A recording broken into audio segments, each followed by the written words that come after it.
Welcome akkam jirtu hordoftoota YouTube gaaddisa barnootaa nagaa jirtu jechuun barbaada duraan durseeti. Har'a qabadhee kan inni isiniif deebi'ee paartii lammaffaa baayoloojii intiraansii jechuudha. Yeroo darbee paartii tokkoffaa aga gaaffii 23 irraa hojjenneeti kan turre qormaata bara 2016 jechuudha. Har'a paartii lammaffaa qabadheeti kan inni isinii dhufe nu faana bu'aa jechuun barbaada. Eegallu gara gaaffiitti adeemnu gaaffii 24 irraa kan eegallu gaaffii 24 maal jedha? Which of the following determines the cause and the effect of lactate production during the physical exercise? Kana jechuun maal jechuudha? Sababaa fi bu'aan laakteetiidha. Yeroo hojii hojjennu fakkeenyaaf fiigiinsa fakkeenyaaf yoo fiigde yeroo itti fiigdu oksijiinii gahaa taate ni dhabaa jechuudha qaamni kee. Yeroo oksijiinii gahaa ta'e dhabee oksijiinii ammas gulukoosii caccabsuuf yeroo dhabee dirqama maal ta'e jechuudha qaamni keenya oksijiinii maleetiin jechuudha caccabsaa jechuudha. Haalli sun san keessatti maal uuma laakteetii pirooduus godha. Laakteetii fi gulukoosii gara maalitti caccabsaa? Gara laakteetii fi ATP'tti caccabsaa jechuudha. Parpasiin isaa maali? ATP san qaama faatiguu yookaan taaree dhitteessaniif qopheessuudha. Sababni isaa maalidhaa? Sababni qaamni keenya sababa oksijiinii gahaa dhabeef gulukoosii caccabsuu dadhabuudha. Saniif without oksijiinii yookaan anaeroobikii keessatti jechuudha fermenteeshiniin akka gaggeeffamuuf dirqama jechuudha. Koosiin effektiin isaa maali yookaan bu'aan isaa maali kan jiru immoo maal oomishuudha? ATP qaamaaf produce gochuudha jechuudha. Annoon maal jedha? It is easily absorbable molecule leads to the production of lactate that is result in muscle fatigue. B. Substrate that is easily release energy lead to production of lactate which is result in the muscle fatigue. C. Lower pH in muscle tissue leads to the ferment respiratory substrate leading to the muscle fatigue. D. More energy cause muscle cells to ferment respiratory substrate leading to the muscle fatigue jechuudha. Kanaafuu anniisa koosiin isa maali? Anniisa gahaa ta'e muscle cellii keenyaaf produce gochuudha. Kanaaf sensory sweat D. Gara gaaffii 25tti hodhufna. Gaaffii 25ffaan the view of biological origin of life hypothesizes that the first life forms appeared in the warm primitive ocean and were heterotrophic. Which one of the following statements support this idea? Yaada kana kan deeggaru himoota armaan gadii kana keessaa isa kamii jedha? Yaada kam? Orgaanizimoonni jalqaba lubbu qabeeyyiin jalqaba akkamitti dhufe jedha? Primitive ocean irraa dhufe. Heterotrophic ta'e yookaan hirkatee molekuloota bishaan keessatti argamu soorataa ture. Eenyuti kas jedha? Baayokeemikaal tiyooriitu kas jechuudha. Teorii baayokeemikaal tiyooriitu akkasitti odeessa jechuudha. Isa kana kan deeggaru himoota armaan gadii keessaa isa kamii jedha? A. The appearance of dusty unknown source with microbial spores that can feed on molecules. B.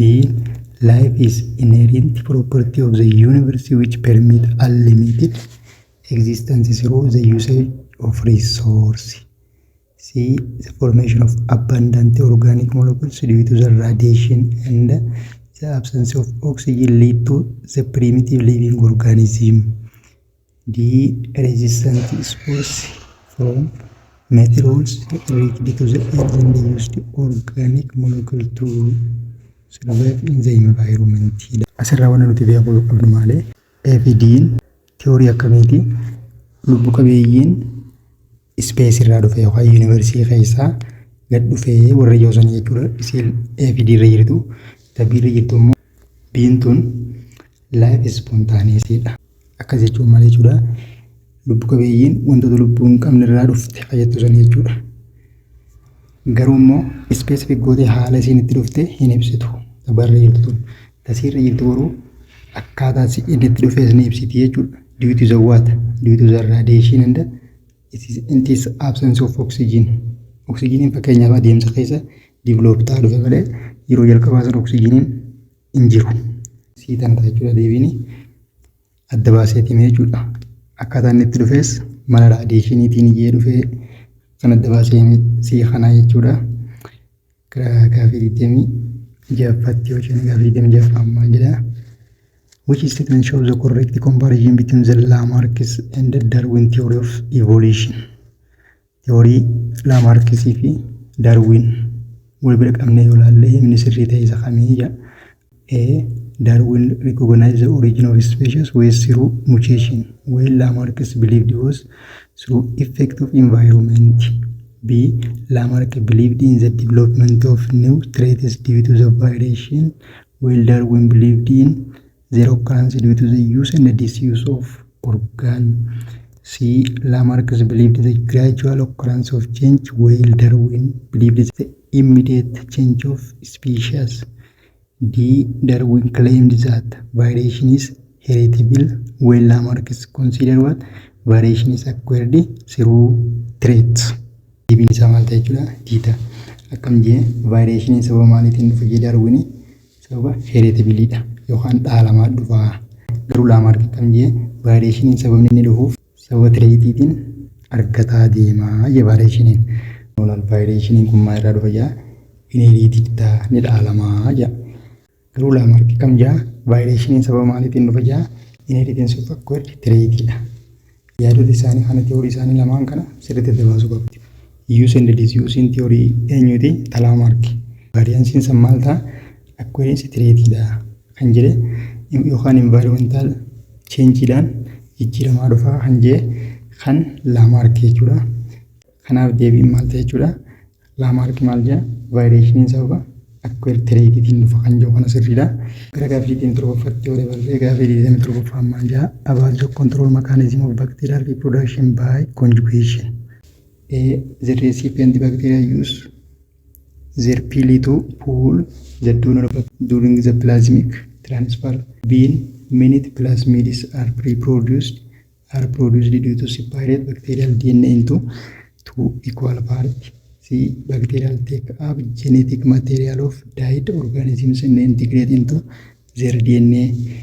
D. A pair of bacteria come together and exchange their plasmid. Jalqaba adeemsa conjugation jechuun maal jechuudha? Bakteeriyaan adeemsa conjugationiitiin yeroo wal horu bakteeriyaawwan lamaan san kormaa fi dhalaan isaa maali? Walitti dhufeeti plasmidii isaanii wal jijjiiran jechuudha. Conjugation jechuun adeemsa akkasiiti. Adeemsa cimdiiwwan bakteeriyaa walitti dhufanii plasmidii isaanii plasmidiin maali? Qaama wal hormaataa bakteeriyaati. Kanatti wal jijjiiran maal jedhama jechuudha? Conjugation jedhama adeemsa akkasiisan. Kun maal jechuudha? Hiikuma conjugationii beekuudha. Gara gaaffii 28ffatti yoo dabarre which one of the following feature is not characteristic feature of fungi hedduu barreeffamichi hedduu mul'atu. Amaloota armaan gadii keessaa amala fangasii kan hin taane isa kamii jedha. A. Produce asexually through spore production. B. Have haploid nucleic and multinucleate hyphae. C. Are either autotrophic, parasitic or saprophytic. D. Exhibit apical growth of networked hyphae. Akkuma beekamu fangasiin maali? Heterotrophicidha jechuudha. Fangasiin maali? Heterotrophicidha. Garuu inni kam jeesii kanarratti fangasiis maal ta'uu danda'a? Autotrophicis ta'uu danda'a, parasitis ta'uu danda'a, saprophytis ta'uu danda'a. Garuu immoo inni maali? Heterotrophicidha. Heterotrophici yookaan sapro yookaan parasitii ta'uu danda'a jechuudha. Garuu autotrophici ta'uu hin danda'u. Kanaaf amala isaa kan hin taane kam jechuudha? Autotrophici miti. Fangasiini gara gaaffiitti aanutti yoo jenne what is the argument behind the need of appropriate host cell for virus to replicate themselves? Because virusiin yeroo replication geggeessu host cell barbaada. Maaliif host cell barbaada? Have cell surface antigen specific to a given cell type. B. Are obligate saprophytes that can only replicate inside the cell. C. Lack of metabolic capacity to produce energy outside the cell. D. Lack of double-stranded DNA to duplicate themselves. Virusiin yeroo replication maal barbaada? Host cell barbaada. Wanni inni host cell barbaaduuf maaliif? Ifii isaatiif seeliidhaan alatti jechuudha. meetaboolizimii geggeessee enerjii mataasaa qopheeffachaa riipilikeeshinii geggeessuu hin danda'u. Kanaaf hoosti seelii seenee enerjii hoosti seelii san fayyadamee riipilikeeshinii geggeessee jechuudha. Kanaaf zaansariis waat sii ta'a jechuudha. Vaayirasiin maali? Obligeet intiraaseelulariidha jechuudha. Intiraaseelular paaraasaayitiidha malee akkasii miti jechuudha. Saapiroofaayit jechuun orgaanizimoota akkamiiti? Orgaanizimoota du'an diiguudhaan nyaatan san jechuudha. Garuu immoo vaayirasiin paarasaayitii maxxantuu ta'e jiraata jechuudha. Gara gaaffiitti aanutti hojii gaaffiin 30ffaan maal jedha? Which is the basic difference between anabolic and catabolism dha. Garaagarummaan ijoon anabolizimii fi katabolizimii maali jedha? Anabolizimiin maal akka ta'e, katabolizimiin maal akka ta'e beekuudha jechuudha. Asirratti anabolizimii jechuun adeemsa wanta xiqqaa tokko walitti kennee waan guddaa tokko ijaaruuti. Anabolizimiin jechuudha. Garuu katabolizimiin jechuun adeemsa diiguuti, caccabsuuti, burkuteessuuti jechuudha. Filannoo dubbifne filannoon maal jedhaa? Catabolism is condensation, while anabolism is hydrolysis. Asirratti jechoota lamaan kanaa sadda beekuun baay'ee nama fayyada jechuudha. Kam condensationiin maali? Condensationii fi hydrolysis beekuun baay'ee nama fayyada jechuudha. Hydrolysis jechuun asuma irratti hydro jechuun water jechuudha. Lysis jechuun maal jechuudha? Breakdown jechuudha. Qotuu diiguu, caccabsuu, bulleessuu jechuudha. Bishaan fayyadamnee mala larjii molookiilii tokko ittiin breakdown goonu hydrolysis jedhama. Kanaaf hydrolysis wayii diiga waan ta'eef fakkeenya eenyuuti jechuudha? Kataboolizimiiti jechuudha. Condensation jechuun adeemsa molookiloota yeroo waliif fennu bishaan jidduu isaaniitti cuunfinee irraa baafnu jechuudha. Bishaan irraa baafna jechuudha kana. Gadii keessatti immoo bishaan itti dabalaa jechuudha. Maal jedhaa?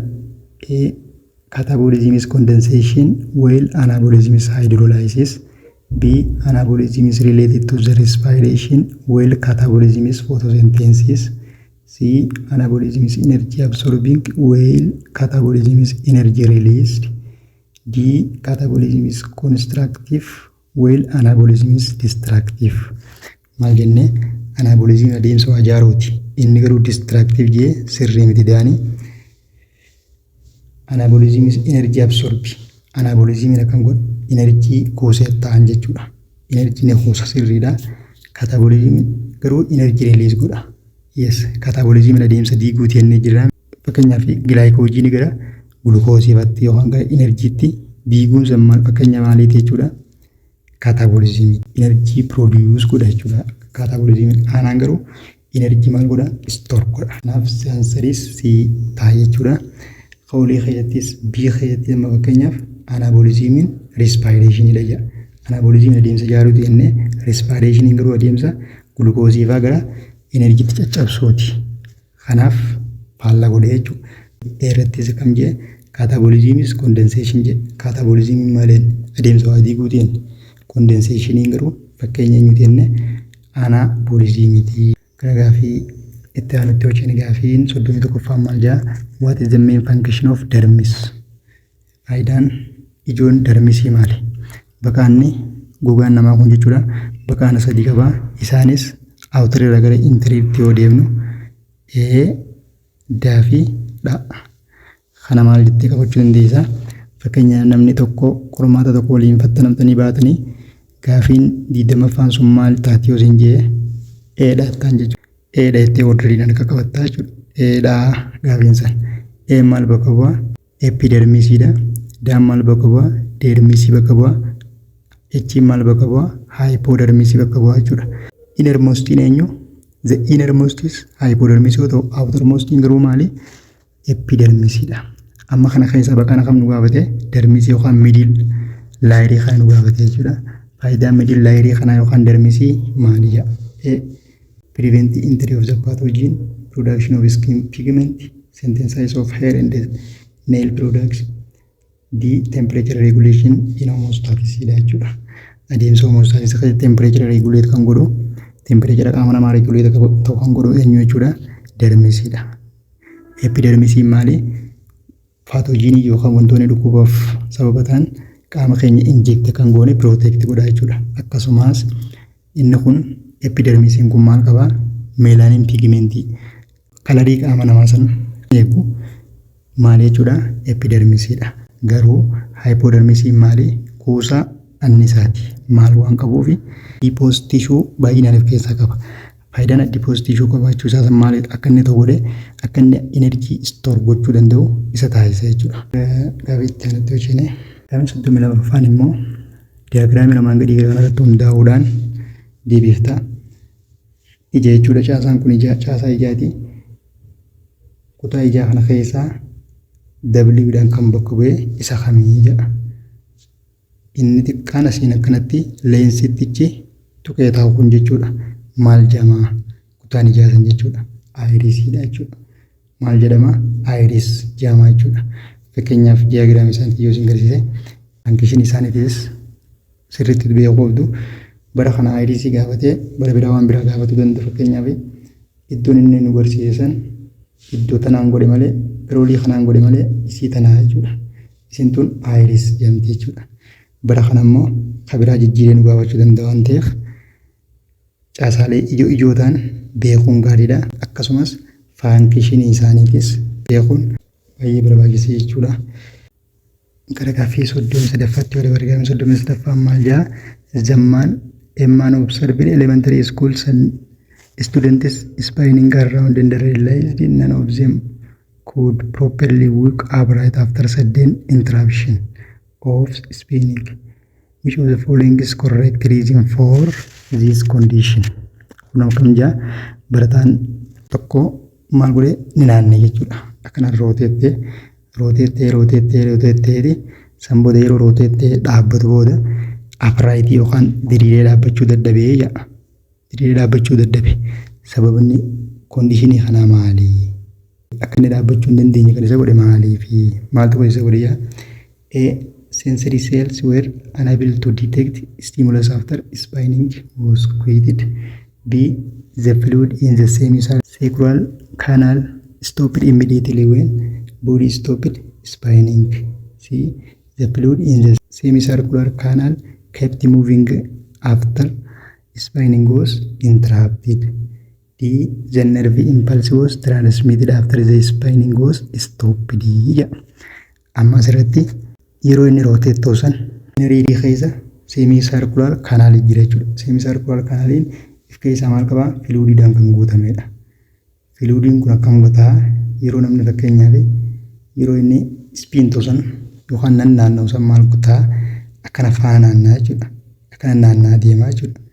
Yeroo naanna'aa deemu fakkeenyaaf inni immediately dhaabbataa jechuudha. Qaama isaa guutuudhaan yeroo dhaabbatu fluidichi san maali?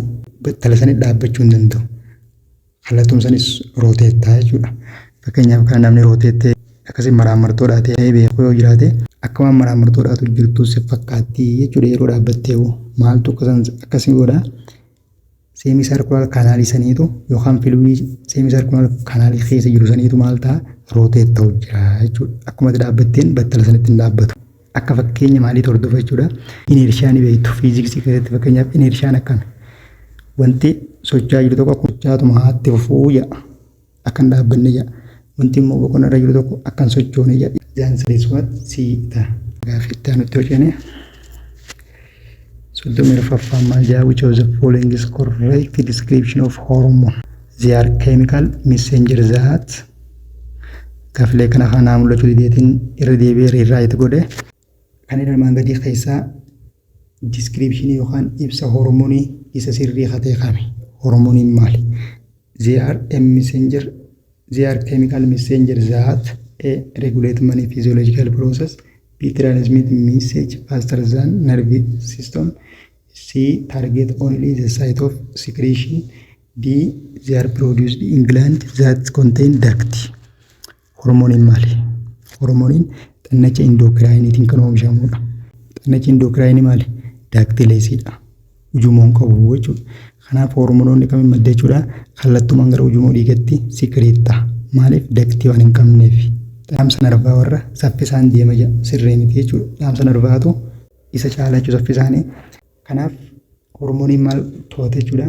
Many physiological process like body pH bakka physiological processing kanneen akka pH of our blood, pH dhiiga namaa akkasumas temperature qaama namaa. Physiological process qaama namaa kana hunda kan to'atu maali? Hormooniidha. Dhiiga irra yoo ilaalte they are produced in gland. Sirriidha gland irratti keessatti oomishama garuu daaktii qabu miti jechuu glandichi.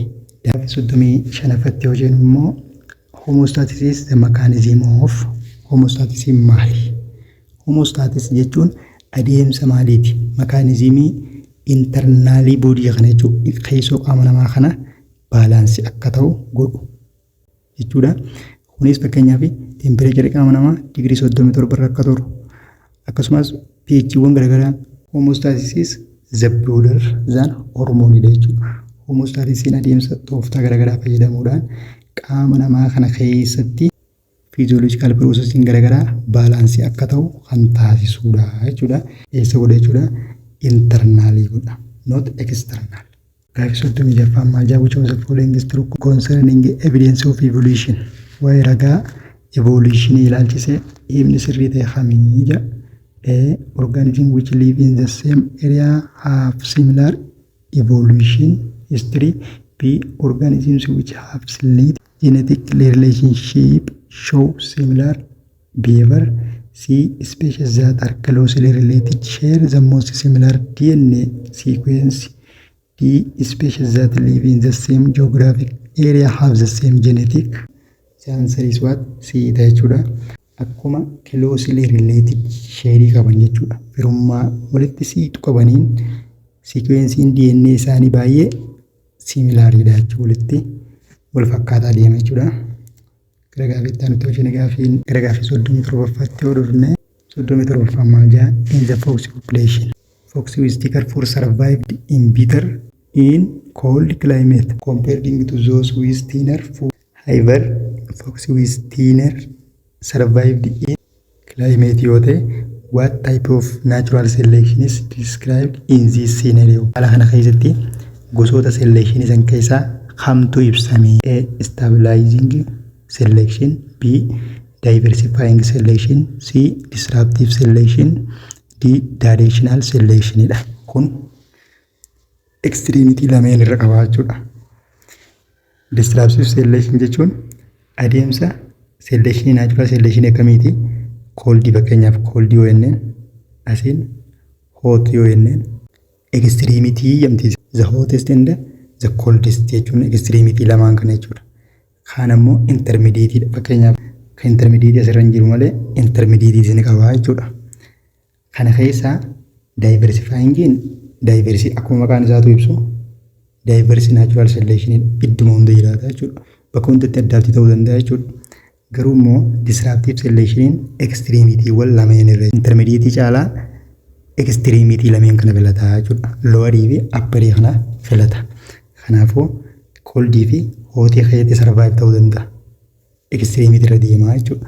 Kanaaf the answer is what? Disruptive selection jechuudha. Directional selection ammoo extremity kana keessaa tokkotti addaatti ta'uu danda'a jechuudha. Takka colditti takka hotitti jechuudha. Garaagaafii nuti hojii gaaffii 38ffaan the type of gene mutation that result in the change of triplet in the normal hemoglobin is another triplet this in sickle cell hemoglobin. Jalqaba maal goota? Tripletiiwwan sadeen kaayyataa jechuudha. Inni dura G dha. Gara maalitti dhufe jechuudha? Gara GT jedhamee jechuudha.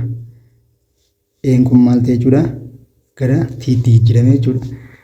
Kana keessaa gosa G mutation isa kamiiti haalli kun? A. Insertion mutation. B. Deletion mutation. C. Substitution. D. Non-disjunction jedha. Kun eenyu qofaatu bakka bu'ee jechuudha? A kana qofaatu T kana jijjiiramee jechuudha. Kanaaf bakka kun maal jedhama? Substitution jedhama jechuudha.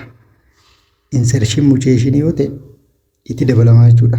Insertion jechuun biraatiitu jiinii biraatiitu dhufee itti dabalamaa jechuudha. Fakkeenyaaf asii jiimi gara 4ffatti jiran guddataa jechuudha. Biraatti dabalamee. Deletion ammoo isaanuma kana keessaa tokko hir'isuu jechuudha. Lameen kana qofaaf deebisuu jechuudha. Deletion takka keessaa balleessuu jechuudha.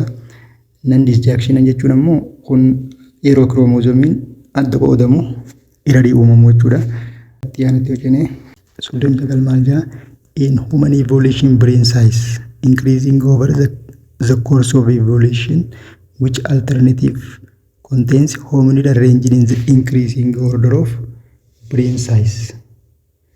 Increasing order of brain size ida gaaf keenyu hominid armaan gadii kana keessa tartiiba sirrii kan qabate isa kamii jedha.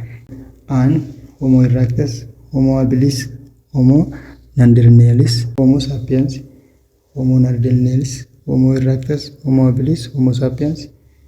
C. Homo erectus, Homo neanderthalis, Homo habilis, Homo sapiens. D. Homo habilis, Homo erectus, Homo neanderthalis, Homo sapiens.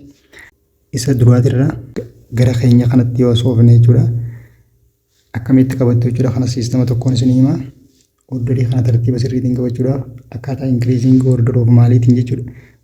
As increasing order of brain size dhaan gaafa qabattan heensi jetteetuma qabattaa jechuudha. Heensiidha. Heensi.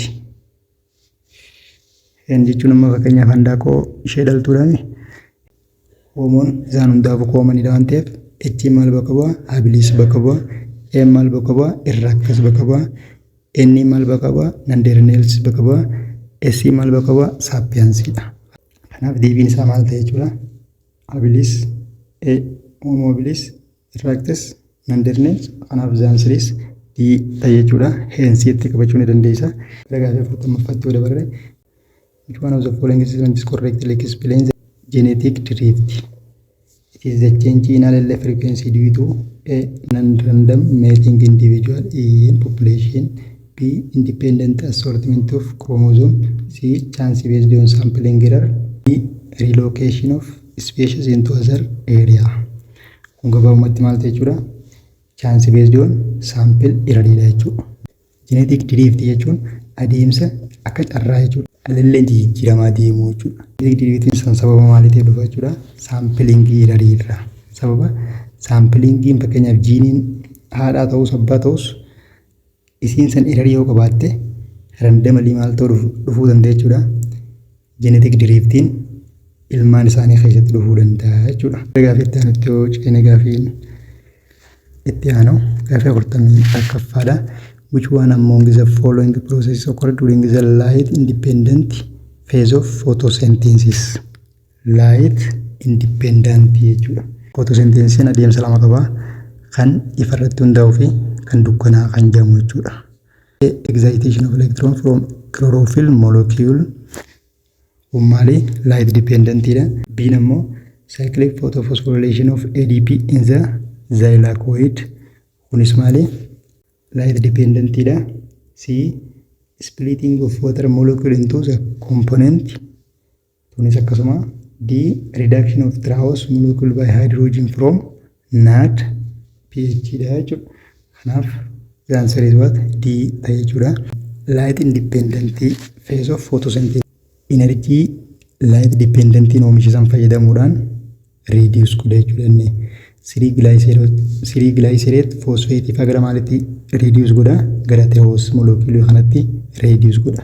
Kunis hydrogen isarraa argata jechuudha.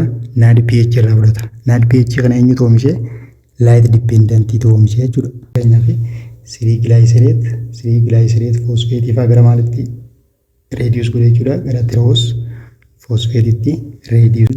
As compared to the non-cyclic photophosphorylation, cyclic photophosphorylation uses non-cyclic photophosphorylation fi cyclic photophosphorylation wal bira qabne yoo ilaallu cyclic photophosphorylation use jalqaba asumatti jechuudha. Cyclicin photosystem 1 qofa fayyadama.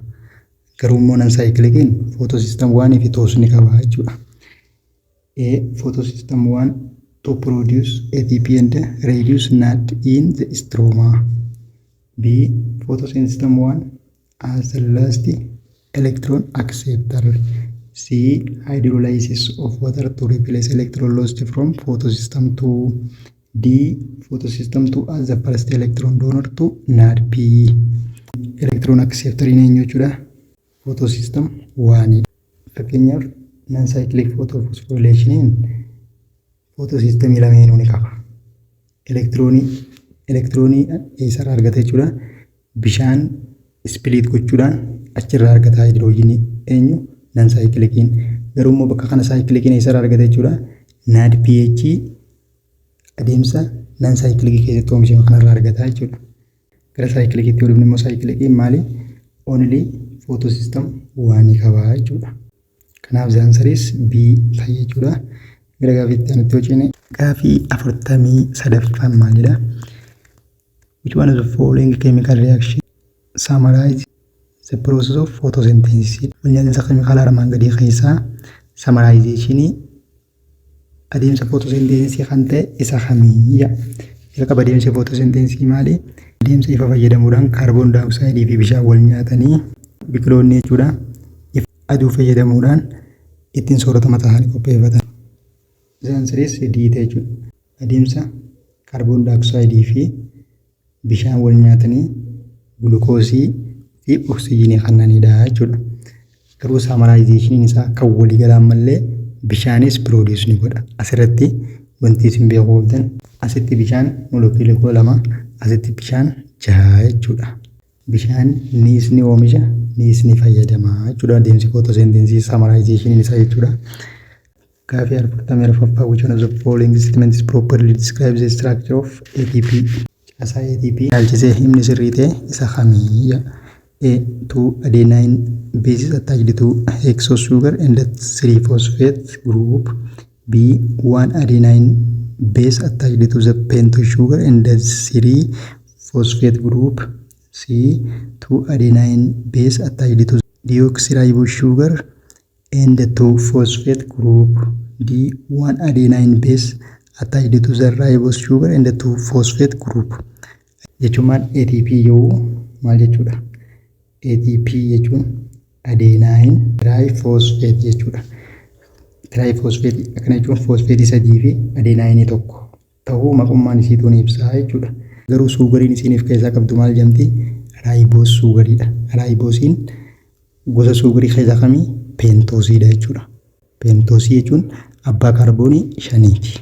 Kanaafuu 1 adenine base attached to pentose sugar and 3 phosphate groupidha jechuudha. Kanaaf zaansariis maal ta'e jechuudha? B ta'e jechuudha. Gara gaafiitti aanutti hojjenne gaafiin 45ffaan maal jedha?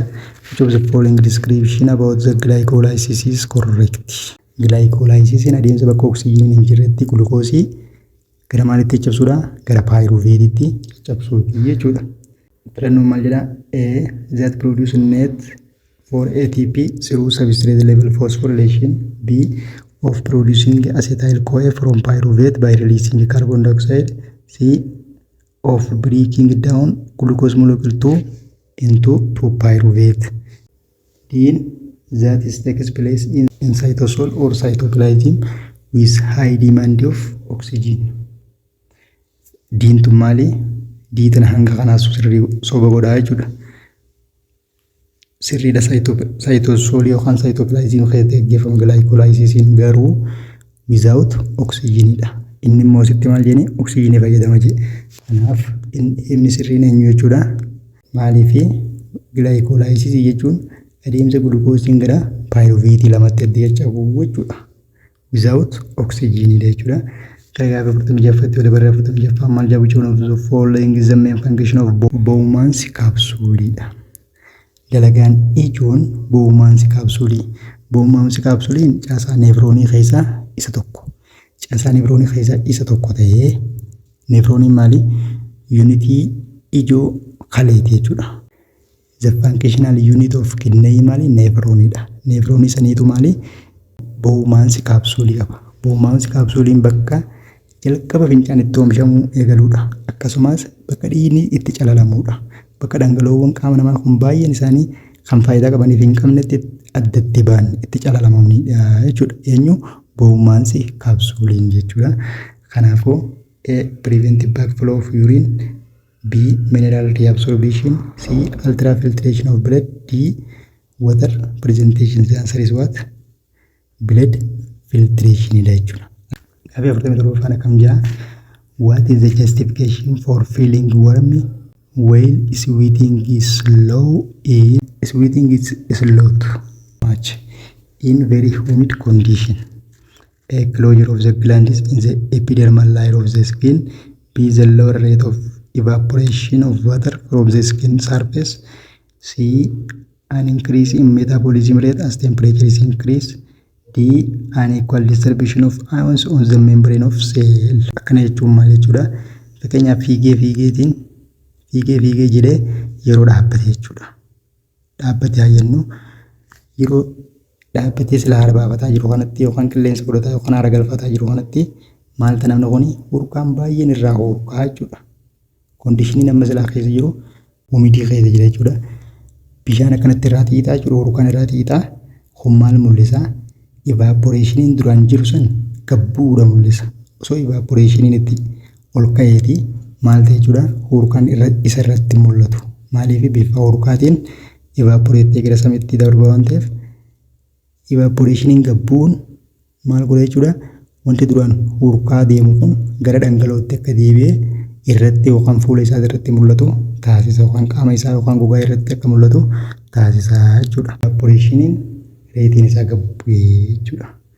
Dirree isaa irratti evaporeeshinii reetiidha waan gabbu'eef urkaan duraan qaama isaa keessaa ba'aa deemu jiru gara maalitti jijjiirame jechuudha? Gara bishaan dhangala'ootti jijjiirame iswiitingiin iskiin isaa irratti mul'ata jechuudha. Gara gaaffiitti aanutti hojii. Gaaffiin 48ffaan among the following statement one briefly describes the concept of climate change. Himoota armaan gadii yookaan ibsama armaan gadii keessaa tokko waa'ee konseptii climate change dha sirriitti ibsa yookaan qilleensa baramaa kan sirriitti ibsudha. Qilleensi baramaa maali? A radical change of local weather conditions sustained for less than year. B, sudden change in the average rainfall of the limited area. C, gradual change of atmospheric temperature over the short period of time. D, global change in the temperature, precipitation and the wind condition. The answer is D jechuudha. Kan xiqqoo nama sobuu danda'u filannoo C irra kan jiru kana jechuudha. Gradual change of atmospheric pressure over isaa sobuu jechuudha. Over a short period hanga jiru sirrii miti jechuudha. Maaliif deebisa jechuudha kuni weezeritti as deebisa jechuudha. Gara gaaffii 49ffatti dabaruu gaaffii 49ffaan maal jedha? As a result of human activity, the hook or the large amount of carbon dioxide has accumulated in the atmosphere. What is the consequence of this phenomenon? Kun maal jedha? Sababa hojii dhala namaatiin sababa kaarboon dioxide atmosfeerii keessatti kuufamu kanaatiin konsekwensiin dhufuu danda'u yookaan bu'aan inni kun fiduu danda'u yookaan effektiin inni kun fiduu danda'u maali jedha. A, increased rate of uptake of carbon dioxide by green plant. B, drop in temperature of the earth in the days of aquatic organism. C, preventing the certain amount of heat escaping back to the space. D, reduction in the sea level in the days of aquatic animals. Kam ta'e jechuudha? Qilleensa atmosfeerii keessatti kaarboon dioxaidiin baay'inaan kuufame jechuun maal jechuudha? Fakkeenyaaf biiftuun ho'i biiftuu irraa dhufu gaafa lafa dhufu muraasni maal ta'a? Irraa deebi'a. Back to the ol deebi'a jechuudha. Silaa guutuun isaa akkuma lafa ga'ee lafatti hafee orgaanizimoonni muraasni jiraachuu hin danda'anii jechuudha. Sababa kanaatiif maal godha jechuudha? Ho'i lafaa kun akka dabalu taasisaa jechuudha. Gara gaaffiitti aanutti hojjine 50ffaan maal jedha? What is the main objective of United Nations Framework Convention on the Climate Change? Haala jijjiirama qilleensa baramaa irratti objektiin yookaan kaayyoon isaa inni ijoon maalii jedha? A, preventing of dangerous man-made interference with climate change. B, reduction of the monopole utilization of border crossing river to preventing the climate change. C, donating the high carbon project related to the climate change by developed country. D, prohibition of the developing country from setting up big industries that could affect the climate. Organization kun keeyyata mataa isaanii qaba. Achi keessa keeyyanni lama maal ibsa? Gochoota dhala namaatiin yookaan sababa hojii dhala namaatiin qilleensi baramaan kun akka hin jijjiiramne yookaan akka hin faalamne prevent gochuudha. Kana jechuun kaayyoon ijoon isaanii sababa dhala namaatiin sababa sochii dhala namaatiin yookaan hojii dhala namaatiin biqiloota fa'aa ciramee fi wantoonni qilleensa kana jijjiiruu danda'an haala qilleensaa jijjiiruu danda'an sababa dhala namaatiin akka hin dhufne prevent eeguudha jechuudha. 51ffaan maal jedha? The ability of carnivorous to survive in ecosystem is depend on the availability of prey. This considered dandeettiin fakkeenyaaf karniivara jechuun maal jechuudha? Soorattoo foonii jechuudha. Preeyin maali? As keessatti karniivaras jechuun predatara jechuudha. Warra adamsu san predatara. Warra predatara jennuu san warri adamsu san maal jedhama? Karniivaras. Preeyin ammoo adamfamtoota jechuudha. Warra adamfaman jechuudha. Dandeettiin karniivaroonni ecosystem yookaan sirna eekoo tokko keessatti jiraatan maal jedhama? A. Cathartic factor. B. Abiotic factor. C. Edaphic factor. D. Biotic factor jedha. As keessatti filannoolee nama dogoggorsuu danda'an lamaan kana qofaa jechuudha. Maaliif jarri kun lamaanuu preeyinis karniivarasnis lubbu qabeeyyiidha jechuudha. Kana keessa jecha lamaan kana keessa kamtu lubbu qabeeyyii ibsaa? Ka'aa duraa qabu kan ammoo kan qabne jechuudha. Kanuma adda baafattaa jechuudha. Kanaafuu kanaatu lubbu qabeeyyii ibsaa jechuudha. Inni kun maal ibsaa? Tempereechara fa'aa ibsa. Non-living things ibsaa jechuudha. Galatoomaa jechuun barbaada. Paartii biraatiin yookaan paartii sadaffaatiin gaafilee hafan xumuruu ni dandeenya. Nagatti jiraadhachuun barbaada. Like, subscribe godha. Ijoolleen fireeshmaanii gaafa akkuma viidiyoon kun isin bira ga'een ijoollee intiraansiif qophaa'aa jiraniif sheer akka gootan adaraa jechuun barbaada. Nagatti.